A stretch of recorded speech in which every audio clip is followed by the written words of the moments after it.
Bien, ahí estamos.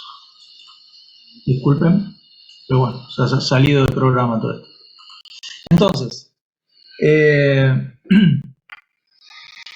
habíamos quedado en que, sabiendo que la entropía del punto 3, habíamos escrito S sub 3 igual a S sub 4', era de 1.5894 y por tanto menor a la entropía de vapor saturado seco a la presión intermedia, el punto 4', no el 4, por ahora del 4 tampoco sabemos nada, pero el punto 4' por lo menos se encuentra en equilibrio líquido-vapor para la evolución reversible. Ahora, eso ya me permite el cálculo, si lo deseo, del trabajo reversible para esa evolución, ¿de acuerdo? De todo modo, como yo ya sé que de algún modo voy a necesitar trabajar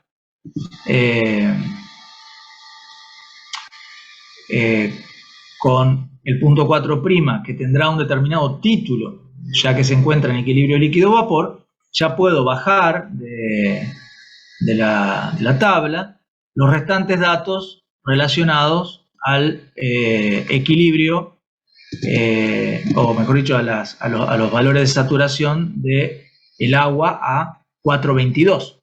Estoy refiriendo a la entalpía del líquido y vapor y la entropía del líquido y vapor, que en principio serían utilizables. Entonces, completo con la de líquido saturado, ya había bajado la de vapor saturado seco, y estos dos valores serían los valores que corresponden en tabla a la entalpía de vapor saturado seco y la del líquido saturado. Como ven, la temperatura 144,85, casi un gradito más, 145,62 la del agua líquida.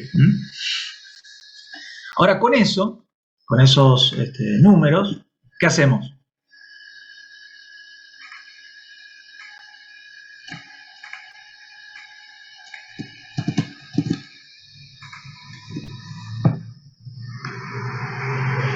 ¿Alguien? Con eso calculamos el H del punto 4'. Bueno, pero ¿cómo? Podemos sacar el título sabiendo la entropía puntual de 4', que la sacamos de S3. Tenemos la entropía de líquido saturado y vapor saturado seco. Y ahí con ese título y las entalpías de líquido saturado y vapor saturado seco sacamos la enthalpía puntual. Excelente. O sea, ahí está, me he escrito S en 3, que sería S en 4', menos S de líquido saturado sobre S de vapor saturado menos S de líquido saturado, que define el valor del título a la salida reversible de la turbina 1. Turbina 1. Entonces ahora con el valor del título, obviamente lo que puedo calcular es el valor de la entalpía en el punto 4', ya que conozco las entalpías de vapor saturado seco y de líquido saturado. Entonces reemplazo por los valores que tengo bajados de entalpía de vapor saturado seco y líquido saturado, el título en 4', y reemplazando me da el valor de la entalpía en el punto 4'. Ya teniendo el valor de la entalpía en 4', entonces estoy en condiciones de calcular, según quedó claro acá en la hoja, a ver si estoy viendo la hoja bien, sí, en la hoja, que el valor del trabajo reversible, es decir, el que va en el denominador del rendimiento isentrópico de la turbina 1, es H3 menos H en 4, en realidad es menos H4' menos H3, es decir, menos el delta H, ¿sí? Entonces lo puedo reemplazar directamente a ese número acá y calcular la diferencia y por ende el trabajo reversible de la turbina 1. Y ahora, como vimos, nosotros el valor del rendimiento lo teníamos, ¿de acuerdo? Entonces, con el valor del rendimiento y el valor del trabajo reversible, ahora ya puedo calcular cuánto vale para esa evolución el trabajo real, que será el rendimiento por el trabajo reversible, despejándolo de acá. Queda esto. Fíjense que tiene sentido que el trabajo real de la turbina 1 es menor al trabajo reversible de la turbina 1. No, medio perogrullesco casi, pero bueno, no está de más. Por la duda uno haya hecho algo mal con los cálculos, constatarlo cuando uno está, sobre todo, haciendo el ejercicio o el examen. Finalmente, ¿qué hago con esto? Entonces, alguien más que aporte una pista. Ahora tengo el trabajo real de la turbina.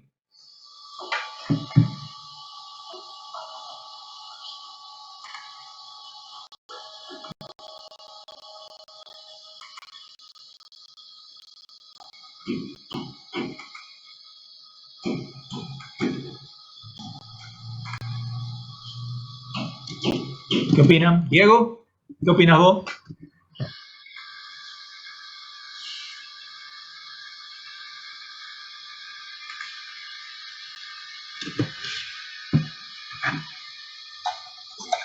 ¿Me puede repetir, profe? Sí, tenemos el trabajo real de la turbina 1, ¿sí? Calculado.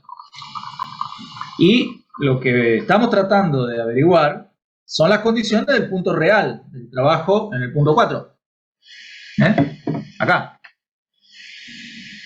Ya sabemos cuánto vale el trabajo, entonces, ¿qué haríamos para, con el valor del trabajo real de la turbina, determinar las condiciones del punto 4? ¿Cómo procederías vos? ¿Qué opinás? Tenés toda la oportunidad de errarle fiero acá, que no pasa nada. Además no puedo tirarle con el borrador, nada, o sea, estoy totalmente inhibido de cualquier tipo de acción si dicen algo muy zarpado. No le puedo revolear nada, que en mi vida presencial por ahí lo podía llegar a hacer.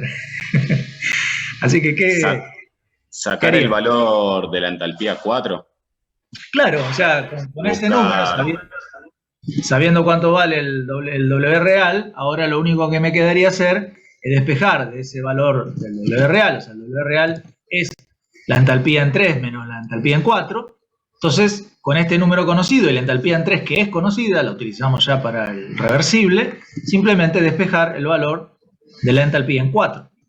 ¿Qué hago con el valor de la entalpía en 4? Que acá les dejo explicitado. ¿Qué hago con el valor de la entalpía en 4 despejada a partir de esta ecuacioncita acá? 644,132. ¿Qué harías vos primero? Digo, ya tenés el numerito, ya sabés cuánto vale H en 4. Ya eso es decir, de algún modo, el estado de la sustancia, porque vos podrías decir es agua a 422 ATA con una entalpía de 644,132. Eso de alguna manera está definiendo unívocamente a dónde está ese estado, ¿verdad? Pero para terminar de describir, estaría bueno decir en qué estado de agregación se encuentra. Yo iría a la tabla, buscaría la presión a la que está y buscaría algún valor de entalpía que coincida y saco la temperatura y con la entropía me fijo en qué estado está. Bueno, pero eso que vos haces, el hecho de irte a buscar una entalpía está desestimando la posibilidad de que siga en equilibrio líquido-vapor. Entonces, lo que te conviene, antes que nada, es determinar el estado de agregación en términos generales. Es decir, ¿está como líquido-vapor o está como recalentado? Porque no lo sabés a priori todavía. Fíjate que el título en 4' era 0,955, es decir, bastante alto. Entonces, se podría haber caído afuera de la campana, por así decirlo, el punto 4. Para saber si se cayó o no, hago lo mismo que hice con el punto 4'. Es decir, voy a mirar ahora, con el valor que tengo, dónde está el valor de vapor saturado seco y comparar. Entonces me voy a la tabla, que acá está el renglón explícito. Entonces me voy a la tabla para 422, el valor de la presión, y busco cuánto vale la entalpía del vapor saturado seco a 422, que me da 654.3. Y miren acá abajo, 644.132. Entonces, ¿qué pasó, Diego? Está dentro de la campana. Exacto. Y para tu alegría, si fuera el que está resolviendo esto, no tenés que ir a otra tabla, es decir, no tenés que ir a la de vapor recalentado a ver cuál es la entalpía que coincide. Eso que dijiste vos que está bien, era lo que tendríamos que haber hecho, suponiendo que nos hubiese dado vapor recalentado, es decir, nos da que la entalpía en el punto 4 es mayor a la de vapor saturado seco. Eso implicaría necesariamente que la sustancia está como vapor recalentado. Entonces, si está como vapor recalentado, me tengo que ir a buscar a qué temperatura sale con esa entalpía. Y tendré que entrar a la tabla de vapor recalentado a buscar el valor que coincida de entalpía para ver cuál era la temperatura. No hace falta ir a buscar la entropía, como dijiste vos en principio. Lo que necesitarías es el valor encontrar un valor idéntico, ya un tema no tan sencillo muchas veces, un valor idéntico de entalpía a 422, pero en la tabla de recalentado. Y ahí mirás la columna donde encontraste ese numerito y dirías tal temperatura. De paso, si lo necesitas, por ejemplo, para calcular la creación interna de entropía o alguna cosa por el estilo, podés bajar, obviamente, el valor de entropía para ese punto. Pero lo que necesitarías para definir el estado es solamente eso, encontrar la temperatura. Entonces, si ya es 422 ATA y tal temperatura, porque era vapor recalentado. ¿De acuerdo? Profe, una pregunta. Sí, Francesco. Perfecto. En el caso de que no tengamos tabla, por ejemplo, ¿no? Y tengamos las dos, la diferencia de entalpías, como la calculaste recién, pero no sabemos el título, porque no podemos, no. Por ejemplo, en el caso, poniendo el ejemplo de la defensa Sí. que estamos haciendo, que es H2, que no tenemos tabla, entonces sería todo un tema que tenga título, porque si no nos dan el título, porque sería complicado calcularlo, digamos. No sé Bueno, si me pero explico. lo harías de la siguiente manera. Vos podrías decir, por ejemplo, para este mismo ejercicio, vos decís, tengo el rendimiento y es trabajo reversible sobre trabajo real sobre trabajo reversible, o sea, un trabajo de una turbina. Entonces yo agarro y ¿qué planteo? Planteo que el trabajo real va a ser menos el CP de vapor por la temperatura de la salida real menos la temperatura de entrada, sobre menos el CP de vapor por la temperatura de salida reversible menos la temperatura de entrada. Ahora, eso implicaría, a priori, suponer que el estado de agregación es gaseoso. Claro. Entonces, como eso no lo sé, y en principio puede no ser cierto, lo primero que hago es resolver el tema de que la entropía en el punto 3 es igual a la entropía en el punto 4'. En ese caso, tendré dos posibilidades. O que sea vapor recalentado o que sea líquido vapor. Yo no sé a priori ninguna de esas dos opciones, pero sí sé que no va a ser líquido saturado. ¿Sí? O sea, acá la opción de que sea líquido subenfriado o líquido saturado es imposible por una cuestión geométrica, si querés. De manera que caiga. Claro. Exacto. Entonces, supongamos que vos te jugás con el criterio que dije yo, que como la temperatura del punto 3 está muy cerquita de la de saturación, el punto 4' esté como líquido vapor. ¿Sí? Vamos a suponer que en ese momento álgido de estar resolviendo un examen, tenés memoria RAM para avivarte de eso. Para hacerlo más simple a la explicación, lo digo. Si no, después ahora explico qué pasa. Si fuese así, entonces, la entropía en el punto 4' menos la entropía en el punto 3, que va a ser 0, va a ser igual a... ¿Qué pasa? Si yo fijo que el 4' está como equilibrio líquido-vapor, la temperatura en 4' es la temperatura de saturación a 422 ATA. ¿De acuerdo? Sí. Está en equilibrio. Claro. Entonces, la corrección será el CP de vapor por el logaritmo de la temperatura de saturación a 422 sobre la temperatura en 3. Menos R logaritmo de P en 4, P de saturación, o sea, sería justamente la 422, sobre la presión de la caldera, que es la del punto 3. Esto sería la presión intermedia directamente, ¿vale? Con decir P intermedia es suficiente.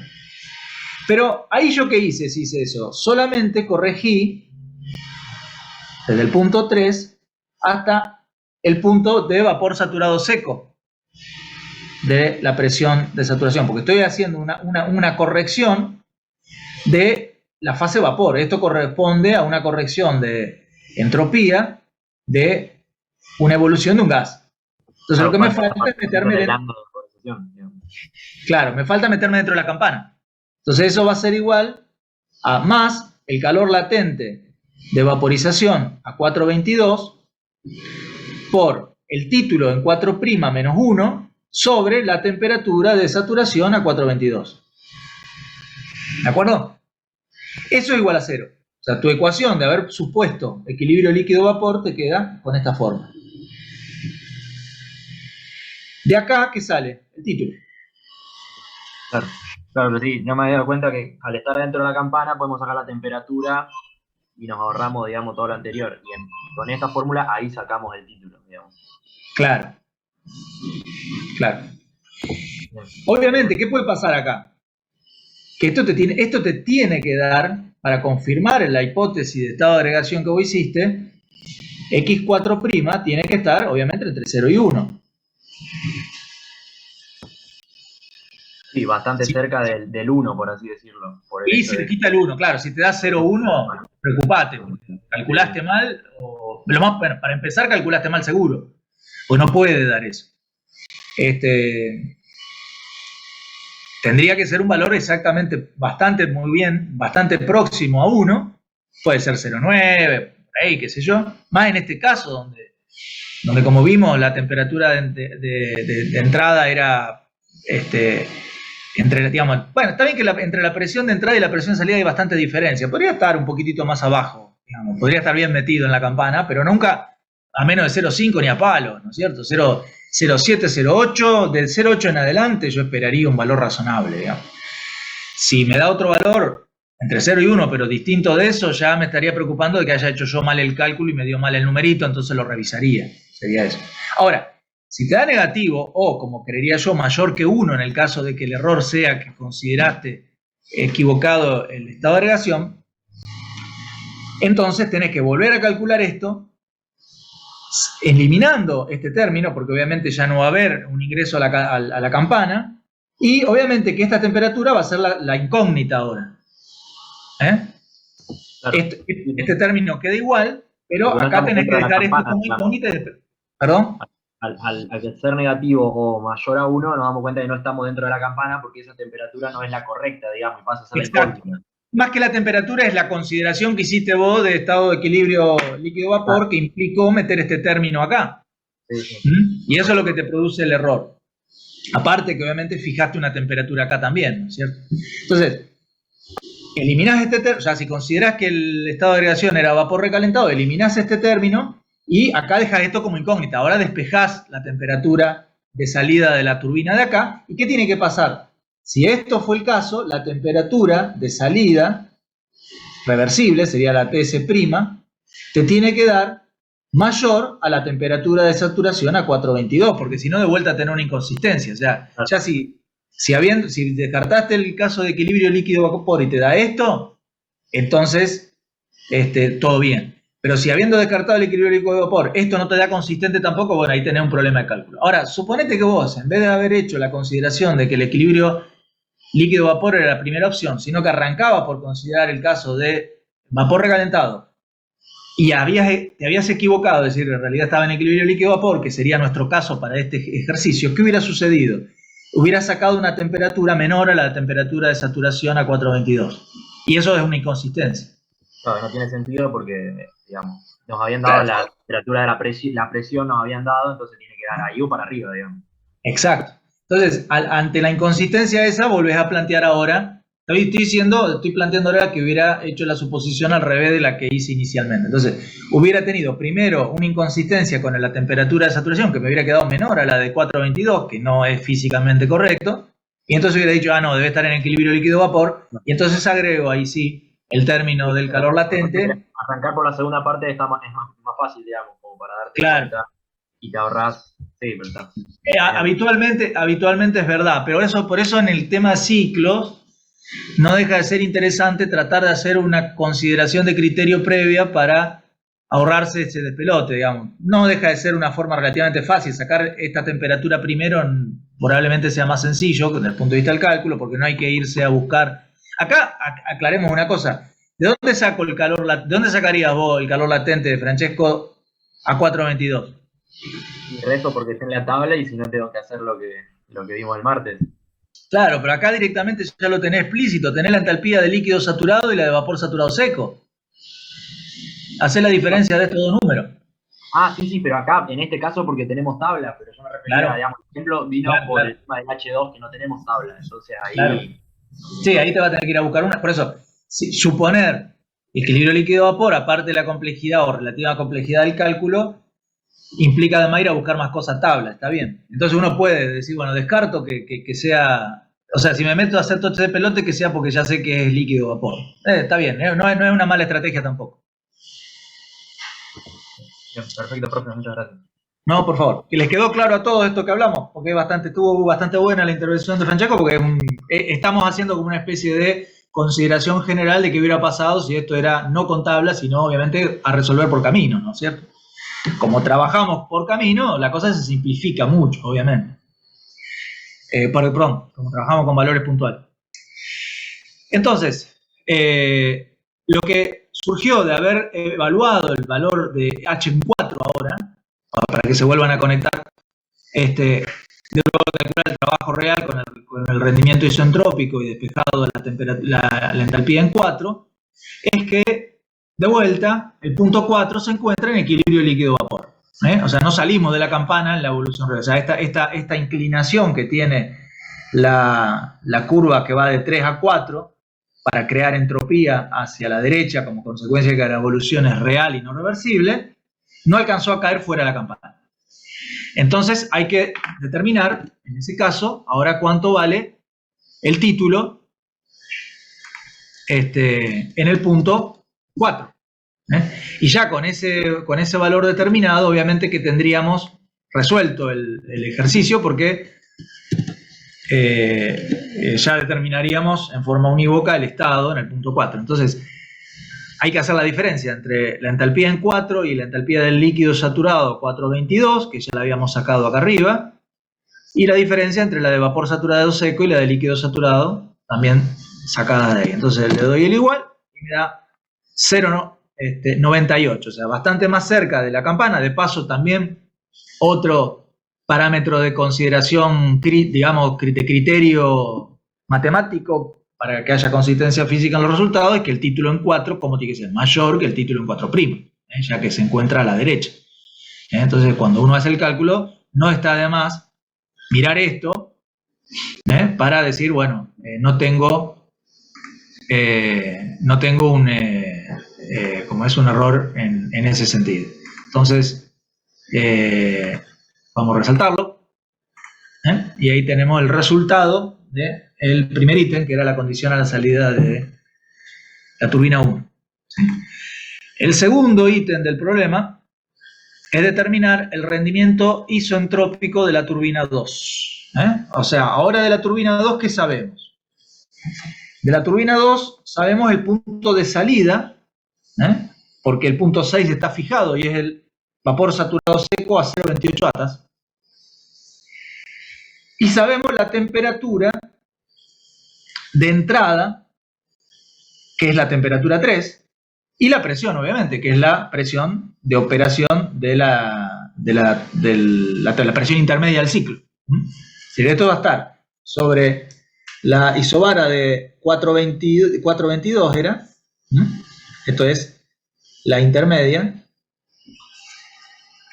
y el punto 6. O sea que en realidad, para la turbina, concretamente, los valores de la entalpía en el punto 5 y la entalpía en el punto 6 son datos.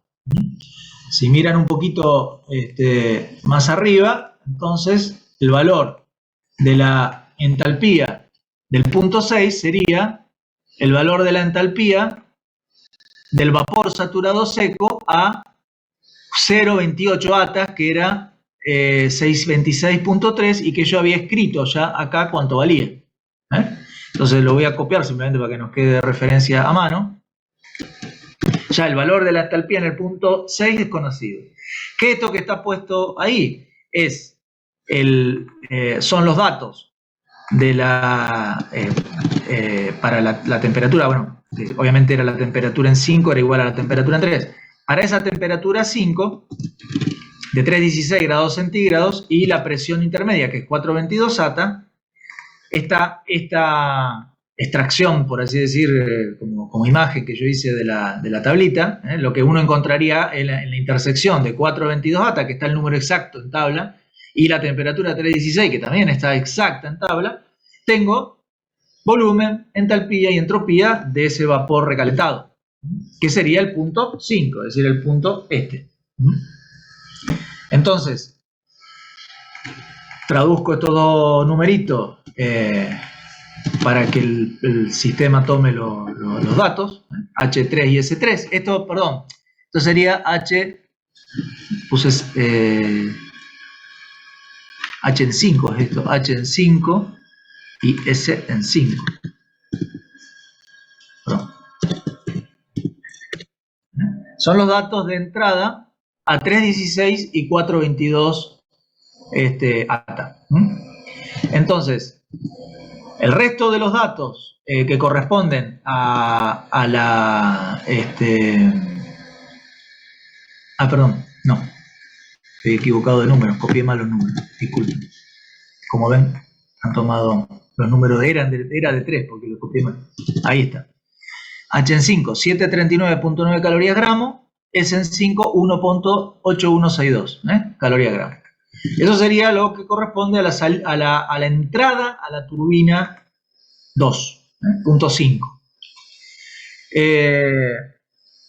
Lo que yo tengo que determinar es el rendimiento isentrópico de esa turbina, es lo que me piden como dato. Entonces, de vuelta para la turbina 2, el rendimiento isentrópico, lo que conviene hacer es plantearlo como la diferencia entre los valores reales y los valores reversibles de las diferencias de entalpía tomadas con signo negativo. Entonces sería H en 5 menos H en 6 sobre H en 5' menos H en 6. ¿De acuerdo?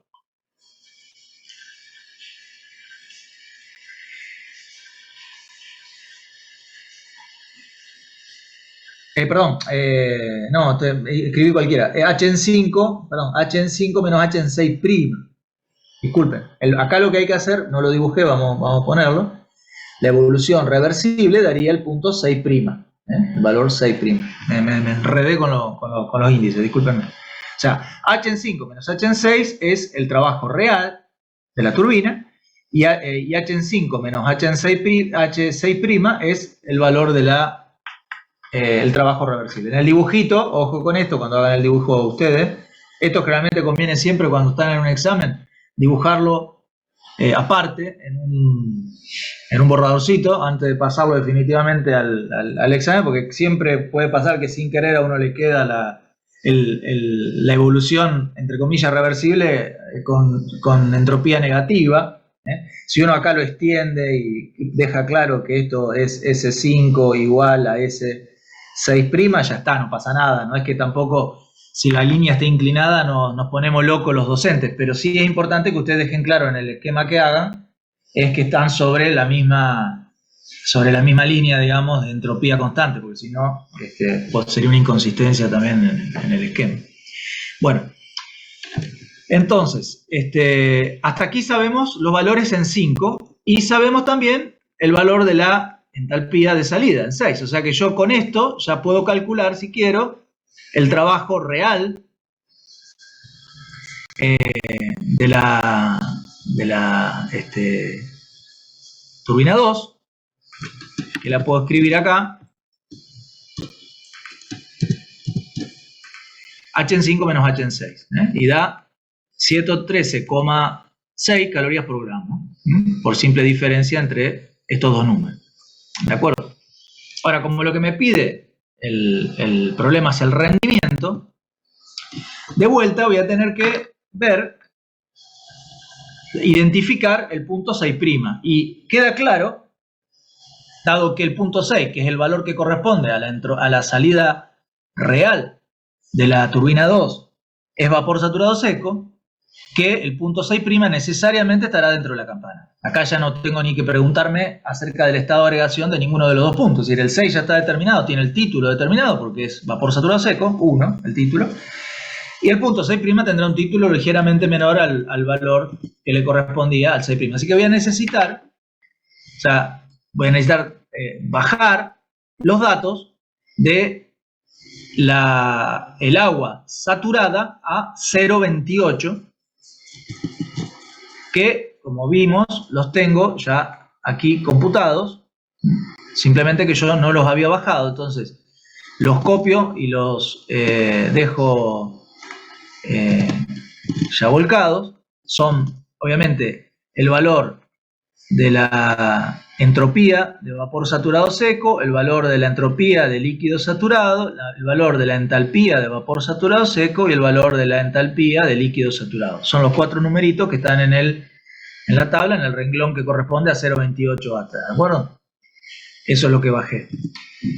¿Y qué pasa? Que el título en el punto 6', justamente debe cumplir con que la entropía en el punto 6', o sea, S en 6', tiene que ser igual a S en 5, que yo conozco, ¿sí? Es 739,9. O sea que esto es el mismo procedimiento, si quieren, que utilizamos en el caso de la turbina 1. Y entonces lo que tengo que hacer es calcular primero el título con los valores de entropía. Entonces el título será, o sea, la diferencia es esa, que ahora lo calculo con los valores de entropía.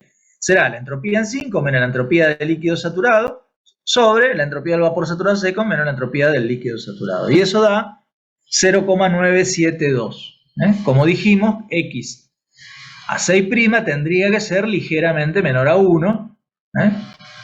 Y dio 0,972 como, por lo menos como un valor consistente físicamente. Ahora, ¿qué hacemos con esto?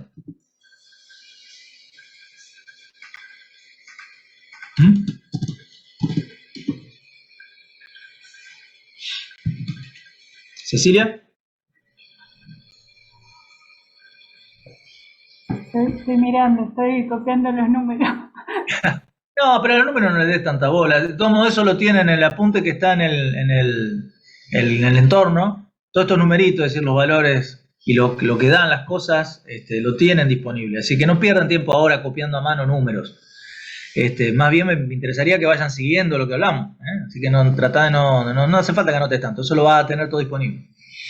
Entonces, lo que pregunto es, tenemos el título en 6'. Tenemos la entalpía en 5. Tenemos los datos de saturación a la presión de salida de la turbina. ¿Qué queda? Tenemos que ir hacia el rendimiento de la turbina, ¿no? Entonces, ¿qué es? Al tener el título en 6', ¿qué es lo que podemos calcular? La entalpía en 6'. Claro, Eugenia, tenemos la entalpía de salida reversible. 6', acuérdense siempre, el valor que correspondería a la evolución reversible. Entonces, simplemente reemplazo. La entalpía en 6' será la de líquido saturado más el título por la diferencia entre vapor saturado seco y líquido saturado. Y me da esto, 610,54 calorías por gramo. Que obviamente, a la hora de calcular, chequeo, tiene que ser ligeramente menor al valor de la entalpía del vapor saturado seco, si no me hice mal el cálculo. Entonces ahora ya con la entalpía del vapor saturado seco calculada, puedo evaluar el trabajo reversible de la turbina, que será la diferencia entre el valor de la entalpía en el punto 5 y el valor de la entalpía en el punto 6'. Fíjense que tuve que bajar un poquitito la ecuación, porque si yo tengo calculado, como está acá, un número a esta altura, si pongo la ecuación a la izquierda y a la misma altura, no toma el valor, tiene que estar un cachito abajo. O si no, lo puedo poner a la misma altura, pero tiene que estar a la derecha, acá. Yo simplemente lo quise poner acá porque ya tengo el dato de la entalpía real ahí arriba, y acá quedaría el de la reversible. Entonces, con esos dos números, ahora sí ya puedo salir a calcular el valor del rendimiento de la turbina 2, simplemente como la diferencia entre trabajo real sobre reversible. Fíjense que todo esto se hace sin recurrir a los caudales, porque estoy trabajando en términos intensivos con los valores de cada punto del ciclo sin necesidad de recurrir al caudal. Que obviamente el caudal acá se simplifica y por lo tanto es superfluo ponerlo, pero si yo quisiera conocer los trabajos reales de cualquiera de estos dispositivos, por ejemplo el trabajo real de la turbina 2, lo multiplico por el caudal y tengo el valor en calorías por hora.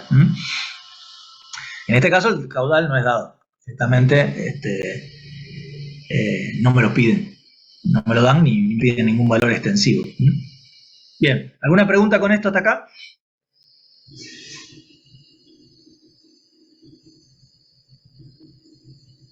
¿No? Bueno, lo que sigue es determinar las condiciones de egreso de la bomba. La bomba implica la evolución desde 1 hasta 2. acá. ¿Qué hacemos con esto? ¿Mm? ¿Qué harían? Acuérdense que el enunciado dice que la bomba es reversible.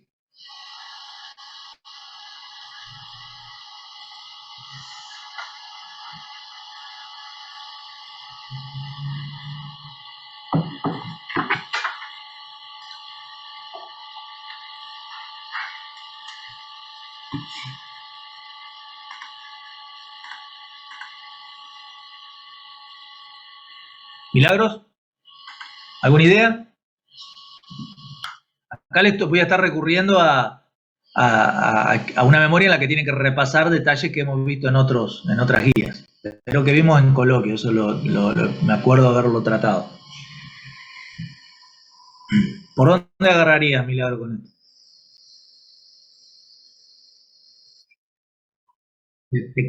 Te agarré los tiros, te agarré con una ametralladora y te reventé, ¿no es cierto?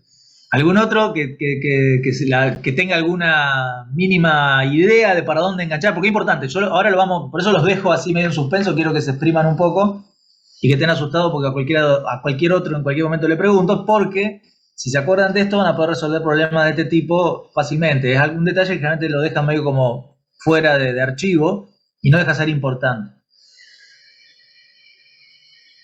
¿Alguien tiene alguna idea? Pregunta, profe. ¿La evolución Sí, de 1 a Lucio. 2 es isentrópica, por lo que veo del gráfico o no? Te reformulo la pregunta. ¿Es adiabática e irreversible? Listo. Isentrópica. Entonces, sí, claro. Isentrópica. Claro. Perfecto. Entonces. Bueno, entonces yo lo que haría es, podemos saber el S1 puntual, que es líquido saturado. Vamos a ver la entropía en el punto 2. Exacto. Bueno, hay dos formas en realidad de resolver esto. Dos formas posibles. Una es lo que acaba de decir Lucio. Para cualquier evolución dentro del seno de un líquido, porque esto es ni más ni menos que eso, el delta S corresponde al delta S de un líquido y para una evolución reversible será isentrópico y por tanto será 0 el delta S. Si es un líquido, sabemos que lo que conviene es tratar esa evolución, en un esquema lo represento. Un momento. Lo represento exagerado un poquito. Este es el punto 1 y aquí vendría el punto 2, que corresponde obviamente, esta es una presión y esta es otra presión diferente, ¿de acuerdo? O sea, estoy saltando de 0,28 a 4,22 en el caso concreto que nos tiene acá. Entonces, normalmente dijimos que lo que convenía... Voy a corregir esto un porque dibujado así va a estar complicado, voy a tener que hacer un esquema mucho más largo. Póngale que la isobara venía un poco más marcada, así, esa roja, ¿sí? Lo digo así porque, ¿cuál es la idea? Entonces, que lo que hay que hacer es ir en forma isotérmica hasta la presión 422, perdón, esto no es 422, esto es 28, porque en la bomba el salto es desde 28, de 0,28 a 28, ¿sí? Directamente va a la presión de la caldera, la bomba, no va a la presión intermedia. La presión intermedia tiene lugar del lado de las turbinas, ¿de acuerdo? ¿Eso lo tienen claro? La bomba, a menos que se diga lo contrario, lo que hace es bombear directamente a la presión de entrada de la caldera. Entonces, el caminito que yo tendría que hacer para resolver esto es ir desde 1 hasta el punto A y del punto A hasta el punto 2 por esta trayectoria. ¿Bien? Eso implica un primer tramo en el que lo que corrijo es solamente la presión, porque la temperatura es constante. Entonces, para un líquido, dijimos que para un líquido, ese primer tramo va a ser igual a menos el volumen de líquido a T1 sobre T1 por la diferencia entre P en 2 y P en 1. Eso sería ir de acá hasta A. Y después, ya a esa presión P2, me muevo a presión constante hasta el punto 2.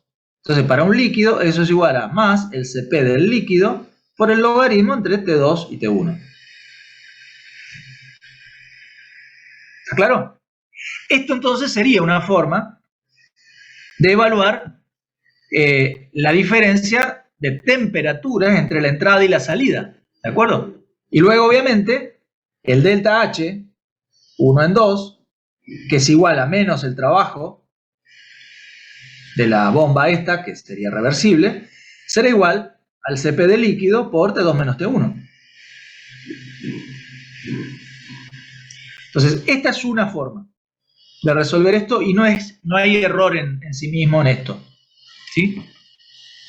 Ahora, una forma un poquitito más sencilla, ¿se acuerdan que habíamos dicho que para una bomba diabática irreversible, como la variación de entropía es 0, uno puede decir T por diferencial de S es igual a 0, y a partir de eso plantear rigurosamente el diferencial. ¿Esto qué es T por diferencial de S? Es el diferencial de Q, que va a ser igual al diferencial de H menos B por diferencial de P. Entonces decíamos que para una bomba reversible se puede decir que el delta H, integrado esto, va a ser igual, esto dijimos 0. Paso del otro lado, entonces me queda que el delta H es igual a más el volumen por diferencial de P.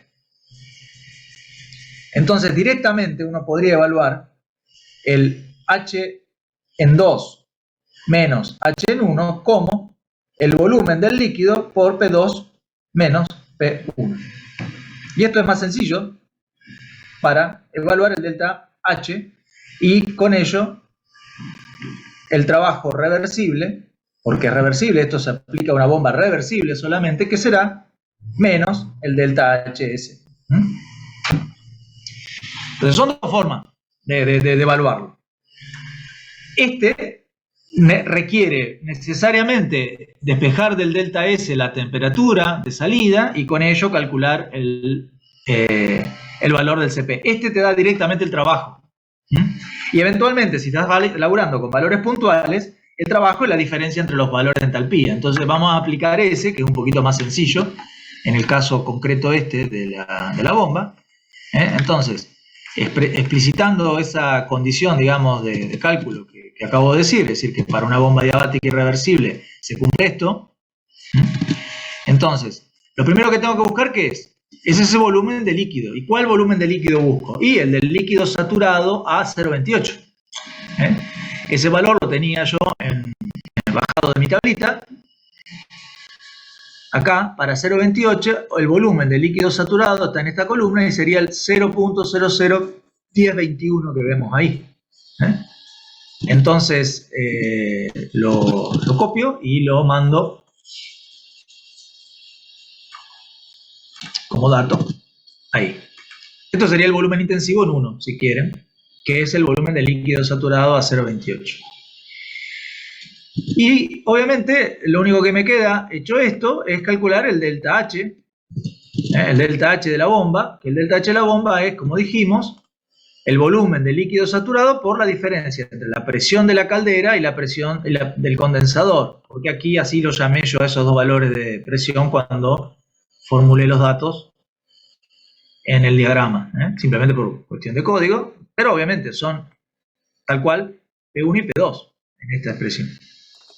Como ven, fíjense, el delta H da chiquitísimo, ¿lo ven? 0.663 calorías por gramo, una porquería. Y eso realmente está bien porque las diferencias de temperatura, si yo quisiera aplicar esta ecuación que escribí acá, es decir, la del delta S desarrollado para el líquido y despejo T, me va a dar que la temperatura es apenas unas décimas de grado a lo sumo más alta que la temperatura de saturación a 0,28. Que es lo que yo le decía en algún coloquio o clase de problemas anterior, es lo que uno está acostumbrado desde el punto de la experiencia cotidiana cuando utiliza agua que viene de una bomba. Uno no siente el agua caliente porque sale de la bomba, ¿de acuerdo? Prácticamente la operación de la bomba no le imparte ninguna energía extra casi al agua. Y el que utilizó alguna vez una pileta de natación llenada con agua de pozo sabe perfectamente de lo que le estoy hablando, ¿de acuerdo? Entonces, uno porque es medio de campo, entonces ese tipo de experiencias horribles de la vida la gente... Sí. Antes de que siga, ¿puede volver a explicar lo del delta HB? Que me perdí un poco ahí. ¿Esto? Sí, eso, exactamente. Bien, lo paso en línea. Bueno. De un punto de vista estricto, el diferencial de Q se puede expresar como el diferencial, o sea, esto es una expresión diferencial del primer principio de la termodinámica. Hasta acá, esto es riguroso, ¿de acuerdo? El diferencial de U viene se puede poner en términos de la definición de entalpía. Esto está desarrollado en teoría, pero yo se los desarrollo paso a paso, es cortito. Entonces esto será igual al diferencial de H menos, y esto es un diferencial del producto de dos variables. Entonces tengo que hacer el primero derivado por el segundo sin derivar, y lo mismo para el otro. Y si la evolución es reversible, este diferencial de trabajo es igual a la presión por el diferencial de volumen. Esto sería el diferencial de Q, donde metí esto dentro de el diferencial de U y expreso el diferencial de Q en esos términos. Entonces, ¿qué pasa? En esta expresión, estos dos términos se me cancelan. Entonces, puedo decir rigurosamente que el diferencial de Q es el diferencial de H menos el volumen por diferencial de P. Esto es general y válido rigurosamente para una evolución reversible. Entonces, si el diferencial de S se puede expresar como el diferencial de Q sobre T, ¿de acuerdo? Entonces, yo podría decir que para una evolución reversible como la de la bomba, T por diferencial de S, que es igual a 0, es igual al diferencial de Q. Es decir, el diferencial de Q de la bomba es reversible, y por lo tanto lo puedo plantear, y es 0, porque es adiabática la bomba, lo puedo plantear en función de esta relación que hice antes. Ahora, permíteme que lo escriba intensivo, diferencial de Q intensivo, lo dejo en minúscula, va a ser igual a diferencial de H menos volumen por diferencial de P. Y esto es igual a 0. Por lo tanto, el diferencial de H es igual a volumen por diferencial de P. Simplemente paso en esta expresión, paso sumando del otro lado de diferencial de P. Si yo integro eso y considero que el volumen del líquido es constante en el rango de integración, el delta H, que sería la integral, va a ser igual al volumen por delta P. Este volumen obviamente es realmente casi constante porque, como les estaba diciendo antes, en una bomba diabática reversible la variación de temperatura es tan chiquita que el volumen realmente no alcanza a percibir el cambio. Estamos hablando de décimas de grado entre la entrada y la salida. Entonces, esta es una forma de evaluar el delta H de una bomba si es adiabática y reversible, ¿sí? Ahora bien, para una bomba,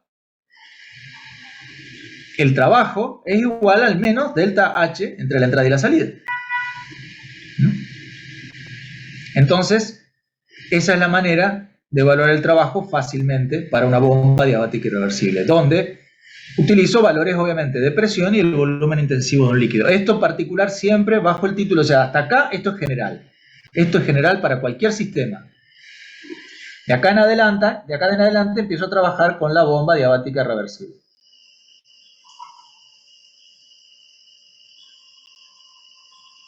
¿Ok? Sí, profe, quedó claro. Gracias. Bien, bárbaro. Entonces, me había quedado en simplemente ahora reemplazar, para este caso particular, el volumen del líquido como el volumen de la entrada a la bomba, que es el volumen, ahora estoy de vuelta en la pantalla que les comparto, que es el volumen del líquido saturado en el punto 1. Eso lo saqué de tablas, lo anoté acá, y obviamente multiplicado eso por la diferencia entre la presión de la caldera, que es la presión en el punto 2, y la presión del condensador, que es el punto 1, la presión en el punto 1, me da el delta H en B. Por lo tanto, lo último que me quedaba decir de esto era cuánto vale el valor del punto 2, porque en realidad lo que me pide acá no es el trabajo en concreto de la bomba todavía, sino me dice las condiciones de salida en el punto 2, ¿de acuerdo? Entonces lo que voy a hacer es directamente contestarlo con la entalpía directamente del líquido. Y eso es despejar desde esta expresión, o sea, el delta H de la bomba es H2 menos H en 1. Entonces, sencillamente, a partir de esa relación, despejo el valor de la entalpía en el punto 2, que me da 67.813.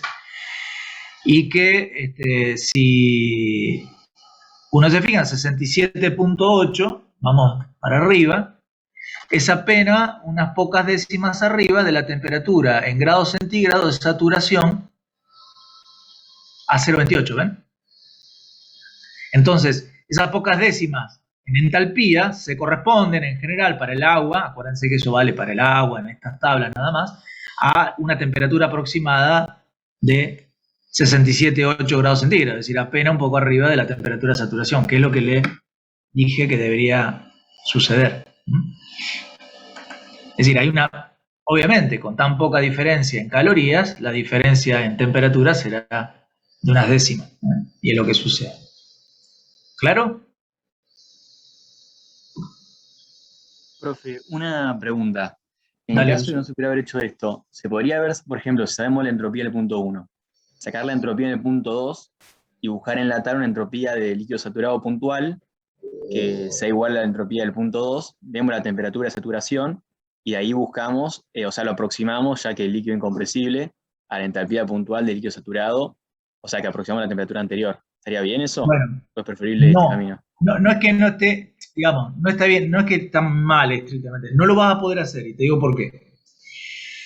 Porque la entropía de un líquido no depende, como en el caso de la entalpía, solo de la temperatura, también depende de la presión. Y eso queda claro en esta expresión que yo escribí acá cuando planteé el caso por caminos. Las entropías que vos tenés en tabla son solo de los líquidos saturados. Entonces, ¿qué va a suceder? Que no vas a encontrar otra entropía igual a la del punto 1. Porque obviamente, a medida que vas subiendo en la curva de saturación de líquidos, solo vas a encontrar valores de entropía mayor a mayor temperatura o a mayor presión. Entonces no vas a encontrar esa identidad que estás planteando, porque en realidad lo que vos estás buscando es un punto que es líquido subenfriado, que sí tiene el mismo valor de entropía, pero está a otra presión. O sea, acá no se cumple lo que pasaba con la entalpía. Entonces, si vos lo que quisieras es conocer el valor de temperatura, solamente lo podrías hacer a través de este planteo. No sé si quedó claro. Sí, perfecto, profe. Me había olvidado sobre la entropía, gracias. Claro, vos vas a buscar otro valor de entropía igual al de 1 y no lo va a encontrar, porque va a encontrar solamente entropías mayores. De hecho, si miramos acá, bueno, acá justo se da que la entropía baja, ¿no? Ponele que vos estás de 0,14 hacia 0,28, lo que vas a encontrar con las entropías de líquido es que van subiendo. No vas a encontrar nunca en otro lado una entropía igual a esa como para hacer la relación. ¿Por qué? Porque corresponde a otro estado. Vos acá estás mirando exclusivamente la entropía de líquido saturado y para un líquido, la entropía del líquido subenfriado no es igual a la misma temperatura que la entropía del líquido saturado. ¿Por qué? Porque están a distinta presión y la entropía para un líquido, así como para un vapor perfecto, dependen tanto de la temperatura como de la presión. Y entonces ya no se cumple esa condición general que solíamos plantear con el caso de las entalpías. Entonces ahí sí, o haces esto para la bomba, o planteas este camino para determinar la entalpía del líquido. Acá yo con este valor de entalpía podría decir que la temperatura en el punto 2 es aproximadamente igual a 67.8 grados centígrados. Eso sí lo podría decir, porque más o menos se cumple que la entalpía y las entropías, la temperatura y las entalpías para el agua son aproximadamente el mismo número, ya que está tomado, acuérdense siempre, eso viene de que está tomado como cero de las tablas estas que estamos empleando, el agua líquida saturado a 0 grados centígrados. Entonces de ahí en adelante dan siempre las entalpías de líquido saturado, te dan aproximadamente el valor del valor numérico de la temperatura en grados centígrados. Es una consecuencia matemática, nada más. Por eso sirve solo para estas tablas que estamos empleando acá. Bueno, obviamente va a dar un poquitito distinto si aplican esta ecuación. ¿Sí? Si aplican esto no le va a dar 67,8 posta, pero le va a dar parecido. Finalmente, finalmente no, porque todavía faltan un par de ítems, lo que pide el problema es determinar el rendimiento térmico del ciclo real. Y acá, bueno, viene un poco la particularidad de un ciclo de doble paso por turbina. Es decir, el rendimiento del ciclo va a seguir teniendo la misma expresión genérica que tiene para un ciclo con simple paso con una única turbina, digamos. Va a ser el trabajo neto sobre el calor transferido, pero entendido ese calor transferido como el calor total que yo le tengo que suministrar al ciclo, y va a ser la suma de todo el calor que se suministró en la caldera, que es ir del punto 2 al punto 3, más el calor en el recalentador, que es ir del punto 4 al punto 5. Es decir, hay como dos etapas de calentamiento disociadas en un ciclo con doble paso por turbina. Entonces, la diferencia es nada más tener en cuenta que el trabajo total va a ser la suma de esos dos calores, perdón, el calor total va a ser la suma de esos dos calores, y el trabajo neto, ahora, en vez de ser una simple diferencia, el trabajo de una única turbina menos el trabajo de la bomba, va a ser la suma de los trabajos de las dos turbinas, y sumados, si lo tomo con valor absoluto, con valor, el valor con su signo, sumado el trabajo de la turbina, que en términos de valor absoluto implica restarle a la suma de los dos calores, a los dos trabajos de la turbina, el trabajo de la bomba. ¿De acuerdo? Eso lo desarrollamos ahora. Entonces, es ese solo detalle que hay que tener en cuenta a la hora de resolver un ciclo con doble paso de esta manera. Entonces, escribo el trabajo neto va a ser igual a esto.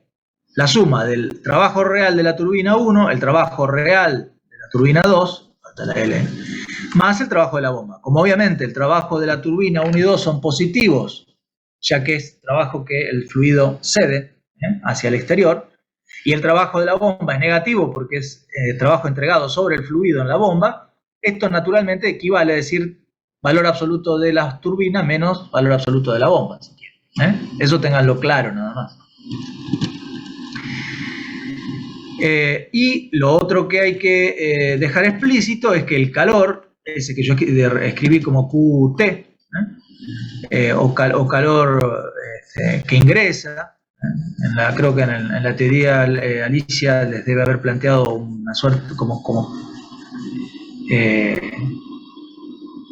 nomenclatura habitual, Q que ingresa, calor ingresado, o Q in y Q out, hay distintas, no importa cómo lo denominen, lo que es importante es qué significa. Significa que es el calor sumado de la caldera y el recalentador. Recalentador entendido, el de etapa de calentamiento antes de ingreso a la turbina, a la segunda turbina.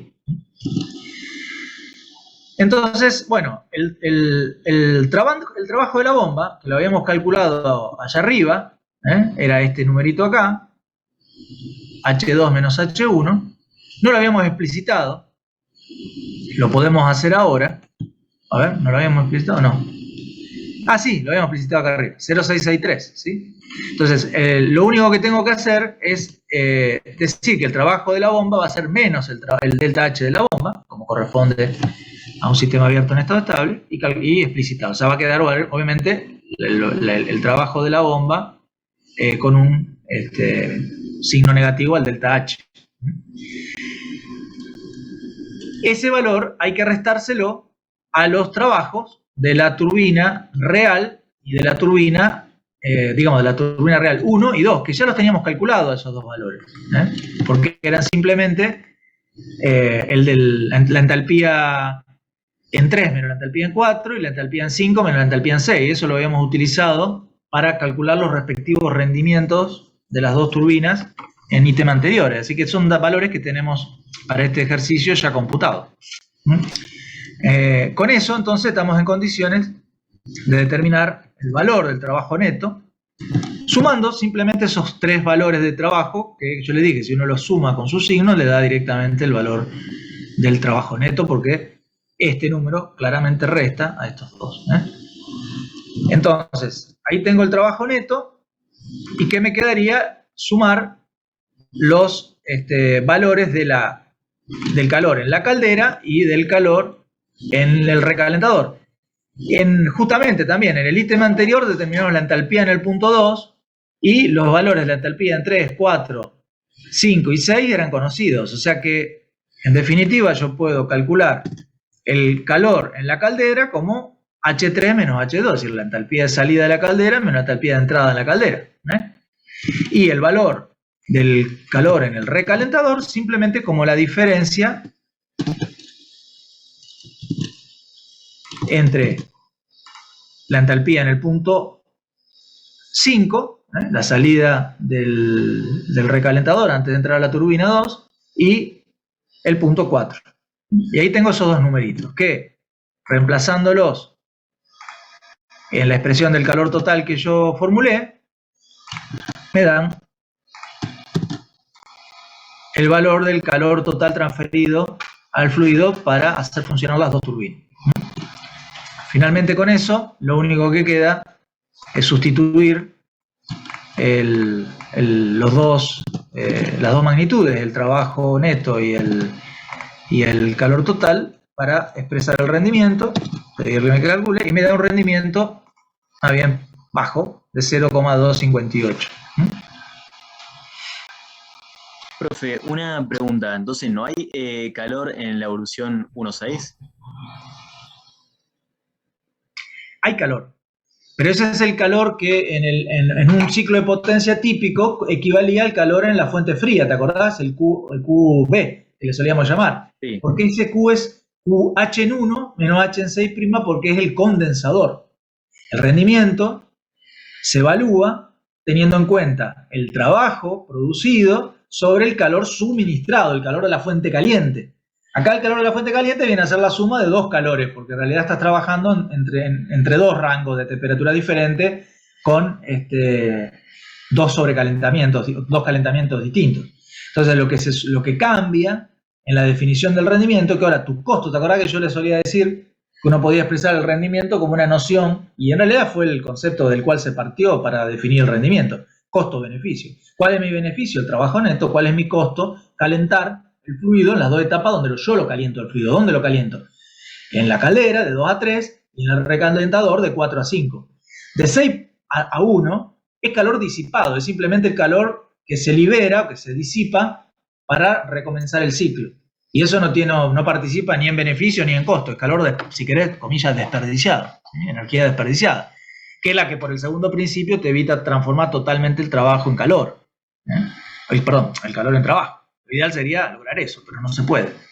Entonces, el rendimiento es siempre la relación entre el trabajo obtenido o el trabajo ejercido en el fluido, porque esto se mantiene también para ciclos de refrigeración. Lo que pasa es que deja de tener en ciclos de refrigeración la noción de relación costo-beneficio. Entonces sería el trabajo neto obtenido en el ciclo sobre el calor en la, comilla, fuente caliente. Acá ya no hay una fuente caliente, tengo dos etapas con dos temperaturas diferentes, pero se mantiene la relación. ¿De acuerdo? Entonces este QT es la suma de los dos calores donde yo le entrego calor al fluido. Ahora, obviamente, el condensador, que sería lo que vos planteaste, es el calor expresado como la diferencia entre la entalpía en 1 menos la entalpía en 6. De hecho, podemos ya calcularlo. Fíjate, ponemos calor Q en el condensador, vamos a llamarle así, H en 1 menos H en 6. Calorías por gramo. Y ahí lo tenés. Y obviamente es un valor negativo porque es un calor disipado, ¿de acuerdo? El calor que sale del sistema. ¿Está? Perfecto, gracias, profe. No, por favor. Bien.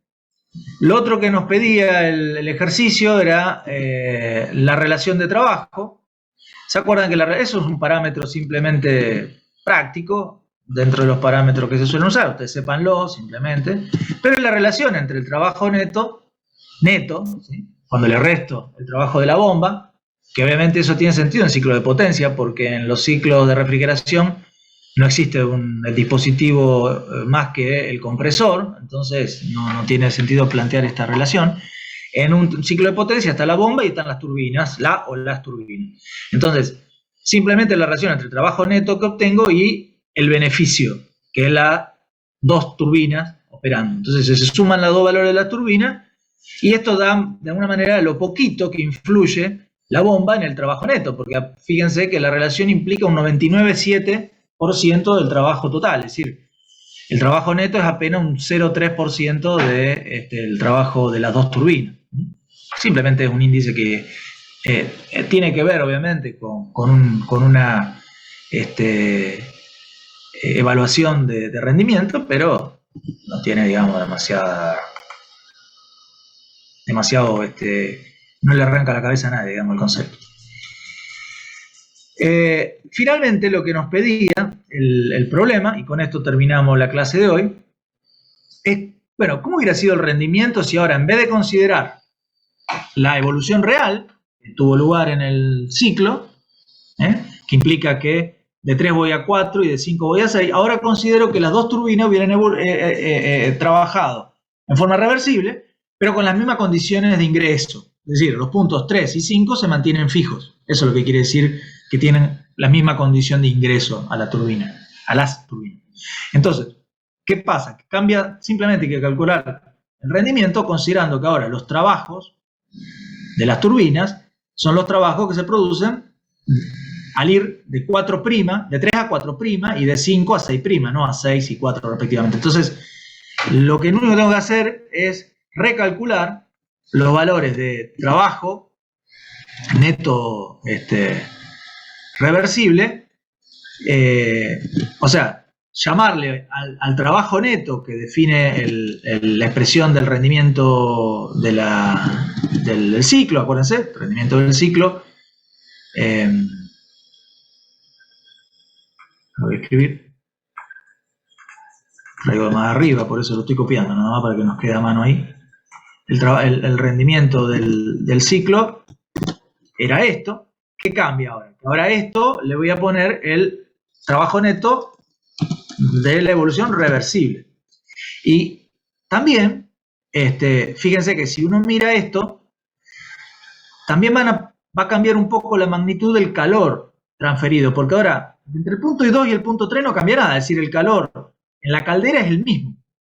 Pero el calor en el recalentador cambia porque va, ahora en vez de ir de 4 a 5, la evolución va de 4' a 5. Por lo tanto, este número también se va a ver modificado ligeramente, el calor total transferido al fluido. ¿Se entiende?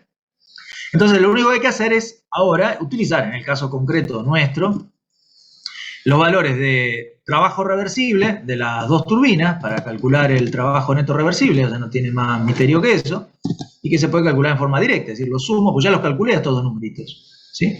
Y el trabajo de la bomba, que ya era reversible, simplemente queda sumando ahí, así que el trabajo neto, lo único que hay que hacer es reemplazar, en vez del trabajo de la turbina real que habíamos calculado, las dos magnitudes que yo había llamado WRT1 y WRT2.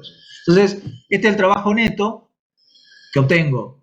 Fíjense, vamos a compararlo. El trabajo neto que había calculado antes era, calorías por gramo, 194,9. Y ahora, como corresponde, el trabajo será mayor. ¿Por qué? Porque los dos trabajos de las turbinas, al ser las turbinas reversibles, darán un valor mayor de trabajo. O sea, aumento más el trabajo neto. Por otro lado, un segundo,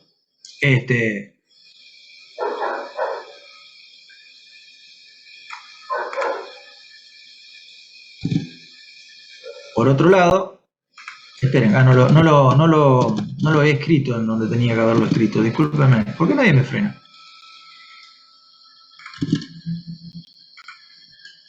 ¿Ustedes estaban viendo las ecuaciones que yo estaba escribiendo? No. No, profe. ¿Y por qué nadie me dijo nada? Igual.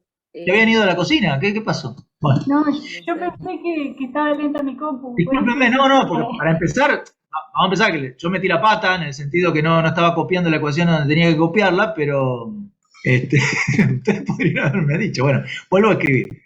Ahí va, ahora sí. El trabajo neto reversible será la suma, como dije, de los dos trabajos reversibles más el trabajo de la bomba, ¿de acuerdo? El calor reversible, el calor total, quiero decir, el calor total que queda expresado acá, va a ser el calor tomando los puntos, como dije, eso sí lo había dicho, tomando los puntos 4' como la entrada al recalentador, pero no cambia el trabajo reversible en la caldera, porque ese va de 2 a 3 y esos puntos no se vieron modificados por este cambio que nos propone el problema. Entonces, el rendimiento del ciclo va a ser el cociente de esos dos valores. Al reemplazar el trabajo neto reversible, que le llamo así, al trabajo neto obtenido cuando reemplazo los trabajos de las dos turbinas por los valores reversibles, me queda ese número. Si yo le había puesto acá al lado el valor del trabajo neto que habíamos obtenido antes, y daba 194,9. Ese era el trabajo neto con los trabajos calculados reales de las dos turbinas. Si hubiera sido reversible la evolución, ahí quedó claro, el valor del trabajo neto reversible me da mayor que el neto real. Entonces, podríamos llamarle también si quisieran neto real, pero es el que habíamos calculado antes. Ahora lo que queda es calcular el trabajo del recalentador que opera en forma reversible, porque ese numerito se ve afectado por el hecho que el valor de entrada al recalentador ahora es el punto 4' y no el punto 4. Entonces lo recalculo. Antes el Q del recalentador, creo que lo tenía calculado, no, era el valor de H en 5 menos el valor de H en 4. Y obviamente, H en 4, perdón, no escribí bien el índice, por eso me reta el programa. Como ven, esto tira unidades internacionales siempre, entonces si uno quiere expresarlo en otras, simplemente las escribe y ahí está.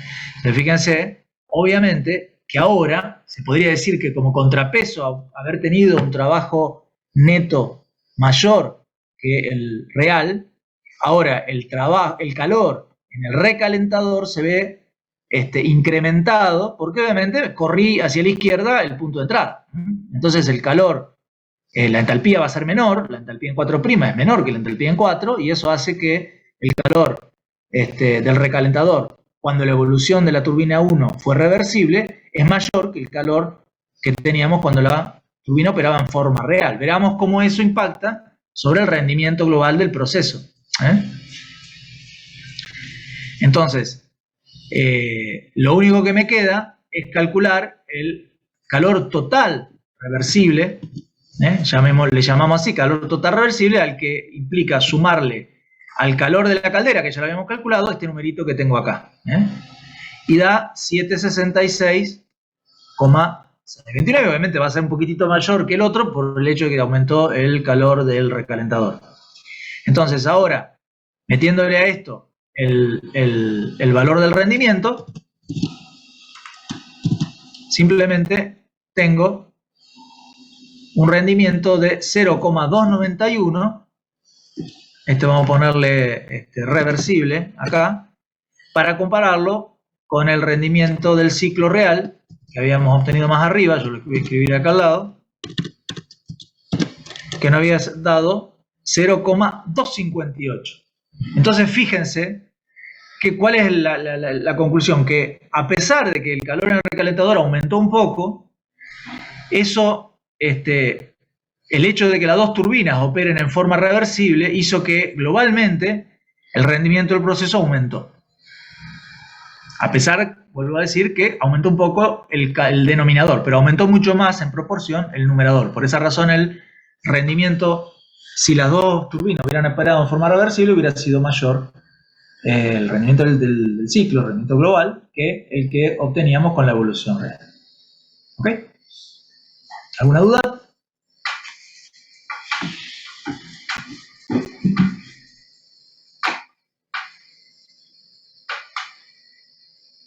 ¿No? No, Profe, ¿puede Sí. repetir entonces cómo es la suposición o sea, si son reversibles las dos turbinas?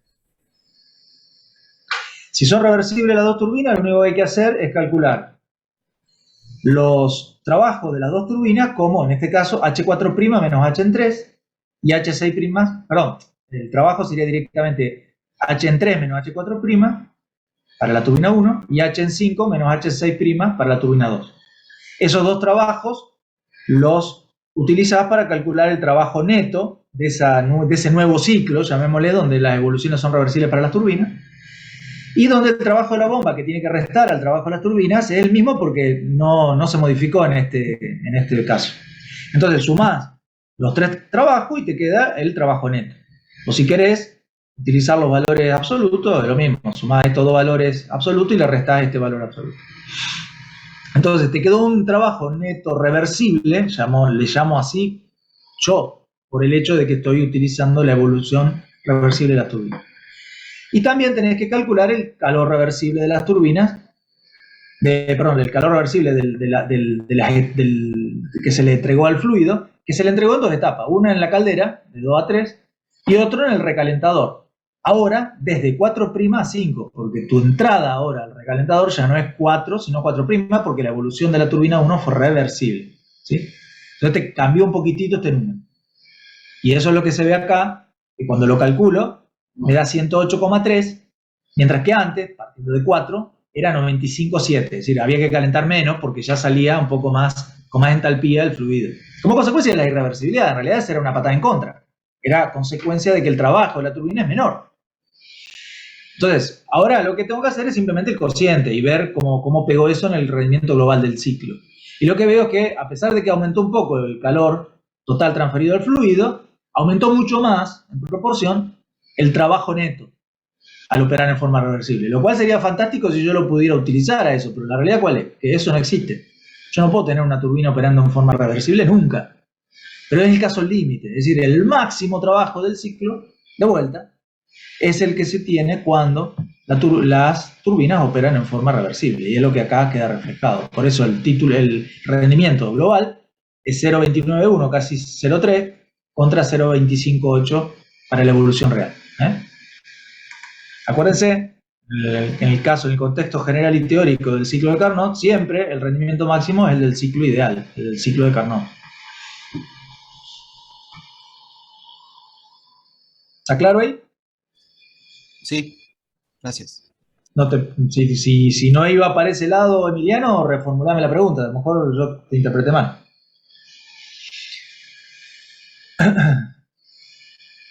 ¿Alguna otra cosita? Profe, Sí, Lucas. Hola, ¿cómo andas? los ciclos de aire estándar, los que vimos ahora en teoría, ¿no los vamos a ver en la práctica, digamos? No, en general no, que yo recuerde no se hacen problemas, ni siquiera en la guía aparecen. Ténganlo presente sobre todo para el tercer parcial eventualmente. No tienen demasiadas complicaciones, salvo esas ecuaciones quedan medias complicadas en apariencia, los rendimientos en función de las temperaturas y todo eso, pero no solemos resolver problemas en el contexto de la parte práctica. Es decir, que ustedes, a lo sumo, podría diferenciarse el próximo parcial para ingeniería industrial de ingeniería química, en que si a ingeniería química le metemos en algún lado un ciclo potencia, ellos no ven doble paso por turbina, entonces en general habrá una diferencia, si se presta para eso el examen, de que a usted le aparezca, por ejemplo, en lugar de un ciclo de un solo paso, uno de estos. Eso sería realmente lo que ustedes, esto sí lo tienen que manejar, no tiene, como ven, ninguna cosa esotérica, pero tienen que tener conceptualmente claro cómo se opera el tema de la presión intermedia, qué significa, es esto que está acá. Acuérdense, la temperatura en 5 normalmente igual a la temperatura en 3 para todos los ciclos que van a tener que resolver. Es difícil que haya un caso donde la temperatura en 5 sea distinta. Y si es distinta, salvo el caso que fuese la excepción de que fuera distinta y que esté explícito de algún modo ese número, va a ser un valor normalmente menor a T3. Es medio raro que la temperatura de salida sea mayor a la temperatura de salida de la caldera. Aunque no es una ley eso, es lo normal, Pero para la resolución de ejercicio lo típico es que la temperatura de salida de las dos, digamos, la salida de la caldera y del recalentador son iguales. Y chao, y se terminó lo que aporta este tema. O sea que de algún modo este problema, como habrán visto, lo que hemos hecho es más repasar ciclo que repasar en sí un tema nuevo. No tiene demasiado misterio. Pero ciclos Otto, digamos, o ciclos de aire estándar, no van a ver más que un poco el desarrollo conceptual. Puede haber una pregunta en el tercer parcial, eso no les puedo decir en forma taxativa si aparece o no, porque suelo estar menos involucrado yo en lo que es la elaboración del tercer parcial para ingeniería industrial. Pero bueno, cuando cáiganle a consulta a Alicia y pregúntele en particular sobre los alcances, digamos, de lo que se pretende en términos de evaluación con esos ciclos. Excelente, profe. Muchas gracias. No, por favor. Bueno, chicos, hora libre, por una vez en la vida terminamos más temprano. No dejo chicos, por ustedes, pobres, me alegro. Cualquier cosa, con la guía o con todo lo demás, seguimos teniendo varios horarios de consulta disponibles. Como la guía, la defensa va a ser recién el viernes, tendremos en mi caso otra consulta el jueves, y bueno, y traten de disponer obviamente de todas las otras consultas anteriores, ¿no? Nos vemos. Chao, profe, gracias. Chao, chicos. Gracias. Nos vemos. Chao, chao.